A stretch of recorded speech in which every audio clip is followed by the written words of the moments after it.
Hello, everyone, and welcome to Tarnished Bronze. And we've got a special issue for you today, Batman 421. Now, this is part two of the Dumpster Killer. And here we have kind of an honorary power comic. This is the closest Batman, I think, comes to a power comic. We've got this great power vibes, Jimmy Bingham cover here. For those of you not familiar with Power Comics, there's this fantastic channel. You can look at the description here, and it goes on about these sort of amateur comics that are released in some from the 60s, but mostly from the late 70s, early 80s. This is in the black and white boom of people just really going for gold. These amateur comics, there's a lot of violence, there's a lot of just crazy art. Some of it is absolutely fantastical. Some of my favorites are Vendetta, Holy Vindicator. That's a really great power comic. That's one that's been just recently re-released, and it's really good. There's other more modern people who are doing their take on power comics, like Ben Marra. He's got a lot of funny stuff. American Blood is really good. One Man War on Terror. There's a few others. Night Business is my personal favorite of his. And then, of course, there's Alex Delaney, who's also got some modern stuff out there, mostly The Derelict and Vengeance. And so here we've got 421. This is in our Jim Starlin run. Jim Starlin is we've talked about this before. He's getting Batman from basically the year one, Frank Miller, to the Dark Knight Returns, Frank Miller. And I've got it's Dick Giordano who's doing the art here, not Jim Aparo, but Dick Giordano is a fantastic illustrator. And you can see from this first page. So, full disclosure, this isn't really a power comic as far as the craft and the facility and the professionalism, but it's a power comic in sort of this is what I think a lot of those power artists are aspiring to here. They're trying to create this and they're somehow falling short, but making something equally amazing but slightly different. And it's the subject matter that really makes this the power comic. This is just Batman in the alleyways and Batman just, in burnt out buildings and just beating people up. So to cut a long story short, we've got these dumpster killers. He's got this new friend who is eventually becoming a victim of the dumpster killer. And him and Jim Gordon can't seem to find any real evidence or anything at least that will stick. And our main killer here eventually gets a body tally,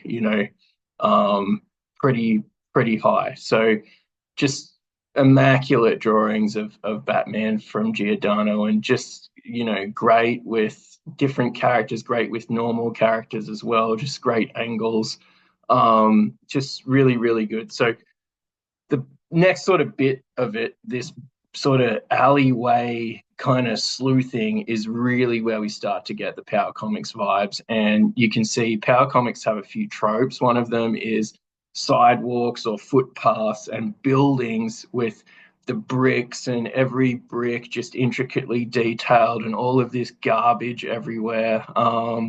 In many ways, the sort of alleyways in Spawn are kind of like the epitome of what Power Comics are kind of aiming at, but we're not quite there yet in 1988. And here we have the next best thing. We've got Elmore. He's kind of a down on his luck, harmless sort of bum, I guess you would call it. And then we've got some of the gangsters or some of the villains. So one looks post-punk and the other one looks like a punk. So I don't know where Giordano is getting his reference from, but you can see they're on the footpath in the alleyway here, and this stylish guy who's probably from the band maybe Talking Heads, and this guy who's from maybe one of those straight edge people like Black Flag or something, I don't know. They're just going to have a real go at this guy, and you can see from this thing here, just beautiful. This looks like Alex Delaney's The Derelict, actually, to be perfectly honest. The Derelict reminds me a lot of this. Right, the subject matter is slightly different, maybe a bit less lovable than Elmore here, but Elmore is looking like he's going to get it. Just great paneling, great colors as well. The reds and the blues are really, really good together. Another beautiful view, you can see the draftsmanship in the bricks and the footpath and the rubbish bins and the litter and the garbage and all of this just bin juice everywhere, as we call it in Australia. I think it might be called bin juice here too. But just look at all this detritus everywhere, the violence. But before our kind of, bum's eye view can really get the hard hit on him, Bats comes to the rescue. And then they get talking. And we had that first issue of the Dumpster Killers where there was those repeated motifs. So I don't know if that's coming from Starlin or that was coming from Aparo in that issue. But a similar sort of thing is done here, but just to much lesser extent. So here we've got Elmore, and he's just talking to Batman. He's really excited because he's found a wife. And so this is ringing some alarm bells for Batman, and he needs to check it out. Just more beautiful artwork. So I'm really dwelling on this alleyway scene. It goes from an alleyway to an unused train or underground station kind of thing. And just the detail, the real worldness of it, the fact that it's kind of abandoned, you can see it blowing up here. It still just looks really, really lived in, this world.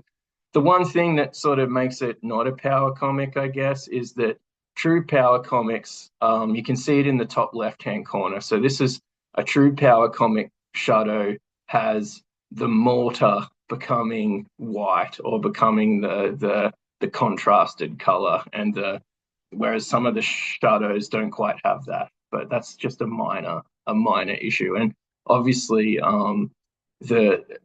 the angles and the variety that Giordano brings to this, and the emotion, sort of, he's in a different class to the power guys. But nonetheless, we're still in that vibe where this is just a quite sort of violent series. The Dumpster Killers is kind of, for a Comics Code approved book, just, it's got some really dark sort of subject matter. And you can see these two-color things are kind of like the coloring in The Killing Joke. I personally like the original coloring in The Killing Joke. I know there's a version of it where maybe even Dave Gibbons colors it himself, but in my mind, I kind of like the limited palette version, and you can just really see just the shock that Batman has, and this person is just seen utterly obliterated. And anyway, Batman then gets back on the case. He needs to find some evidence. He needs to find the van that was driven from the original crime scene, and he sort of narrows it down. It's registered to some local hoodlums, but the van was actually impounded. So anyway, he beats the hoodlums and then finds out that the van was impounded. Then he hunts up the police officers that impounded this van, and then there might be an insider who's leaking the information. And so that makes Batman even more upset. And you can just see we've got all of the tropes here for, a crime story. We've got alleyways, we've got disused underground stations, we've got car wrecking yards, we've got dodgy police officers, we've got the triads or the Asian gangs. It's all happening in this issue.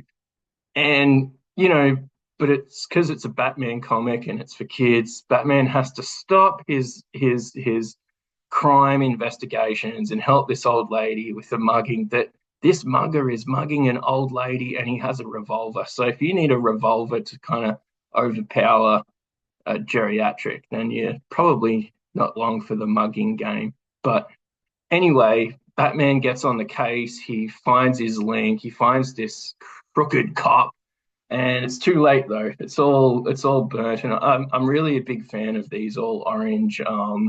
You just get the heft of the conflagration or the inflammation there of these brownstone buildings. Really a good way to sort of show that with the purple smoke. Yeah, more rescuing.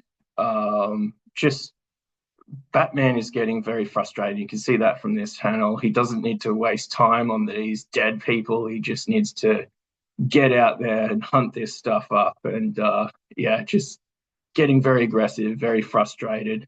Batman is really descending in these sort of sagas, and it will get worse before it gets better. I think I mentioned A Death in the Family. It's not my favorite, but Jim Starlin definitely takes Batman on that journey, and you can just see the edges kind of unraveling. This isn't the Bruce and Dick dynamic. This is a Bruce and a Jason dynamic, and I think Jason Todd is the sort of um, casualty in more ways than one of this whole descent. And we've caught up with our suspect. So not for the first time, Batman's caught up with a suspect, and you can see great fight scene here. And no power comic is without the power weapons. And so here's another great shot of this dagger, this great power weapon, as the power aficionados like to call them. So we've got our power weapon. But as he's kind of laying the hard word and the hard fist on villain or suspect number one, his accomplice comes in, who's a really big guy, and they're just going to have to agree to disagree, because Batman is basically trespassing on this property. And you can see another sort of classic in the power comic is the power floorboards. You've got to have a scene with the floorboards all rendered, so fantastic. And just before we get too deep into the power comics, just another beautiful, superb, professional picture that big Dick Giordano has done there. So I apologize to Dick Giordano. I had the label as Jim Aparo at the start, but this isn't the two Jims. This is Jim Starlin, Dick Giordano, and Joe Rubenstein. And it is a fantastic issue. So do yourselves a favor and try and pick up some of those Jim Starlin era Batman issues. Now, if you like this, we'll probably do Dumpster Volume 3, and that's the final episode of the Dumpster Killings. So like, follow, subscribe. Let us know what Batman you kind of like, because we've got a lot of Batman to cover.